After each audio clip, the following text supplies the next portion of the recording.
भारत रत्न अटल बिहारी वाजपेयी पूर्ण अवयव प्रतिमूर्ति मान्यवर मुख्यमंत्री द्वारा लोकार्पण।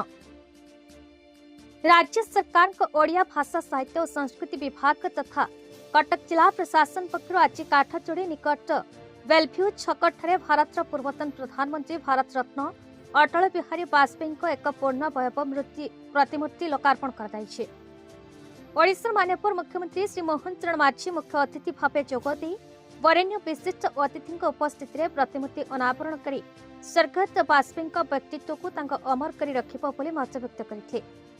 समग्र विश्व में राष्ट्र राष्ट्र मध्य प्रेम और बंधुता स्थापन कर विश्व में शांति प्रतिष्ठा करने जीवन एकमात्र लक्ष्य थिला आलोकपात करते। केंद्र शिक्षा मंत्री श्री धर्मेन्द्र प्रधान यह कार्यक्रम में सम्माननीय अतिथि भाव जोगदी स्वर्गत वाजपेयी प्रति भक्तिपूत श्रद्धांजलि अर्पण कर विचित्र कूटनीति समग्र विश्व को चकित करथिला उल्लेख करने कौनसी राष्ट्र सह बंधुतार हाथ बढ़ाई विश्व में शांति प्रतिष्ठा निरवच्छिन्न प्रयास संबंधी आलोकपात करते। भारत रत्न अटल बिहारी वाजपेयी एकाधारे जने राजनीतिज्ञ विचक्षण कूटनीतिज्ञ एवं साहित्यिक भाव में बेस परिचित बोली अतिथि माने श्रद्धा सुमन अर्पण पूर्वक विवेचित करते।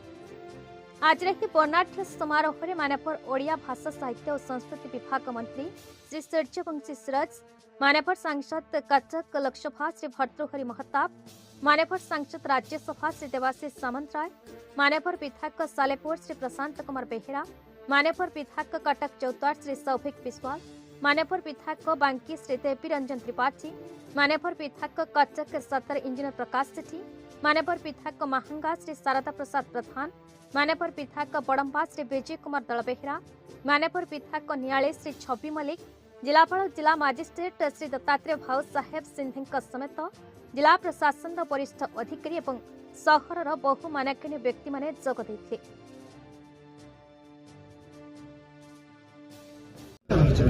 आज बहुत गोटे आनंदर दिन और खुशीर दिन।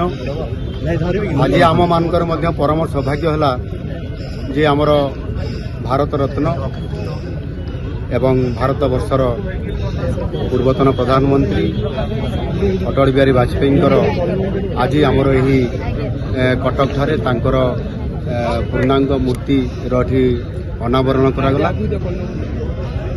अटल बिहारी वाजपेयी आम जानी समस्ते से जने महान जननायक एवं से भारतर विकास को किभली भाव एठी त्वरान्वित करा जायतला एवं संपूर्ण भाव से आपंकर रास्ता ठू आरंभ करी समस्त प्रकार सामग्रिक विकास धारा को से आरंभ करथिले। आ सेथिपाई तांकर समय अवधि भितर अनेक विकासमूलक काम भारत वर्ष रे हेछि। आ सेथिपाई तांकर जन्मदिन को मध्य आधार करिकि सुशासन दिवस पालन करा जाउछि। पूर्णांग मूर्ति एठी अनावरण करवा निश्चित भाव में ओडिशा पाई एवं कटक शहर पाई गोटे बहुत बड़ सौभाग्यर दिन। निश्चित भाव में आज एठी कटकर भाई मान द्वारा बहुत धन्यवाद देवी। ओडिशा रे राज्य सरकार संस्कृति विभाग तरफ मुख्यमंत्री करकमल रे आमर ऐतिहासिक कटक सहर रे आमर प्रिय नेता भारत रत्न अटल बिहारी वाजपेयी गोटे पूर्ण अवयव आज लोक दर्शन पाई लोकार्पित है उद्घाटन है। ये आम भितर सी आज नहांती अभिनंदन जनाऊँ अटल जी मूर्ति को ये जगह देशार सरकार को ओडिशार मुख्यमंत्री श्री मोहन माझी और संस्कृति विभाग मंत्री श्री सूर्यवंशी को धन्यवाद। Cuttack Damodar Beurankar report, Bharat news.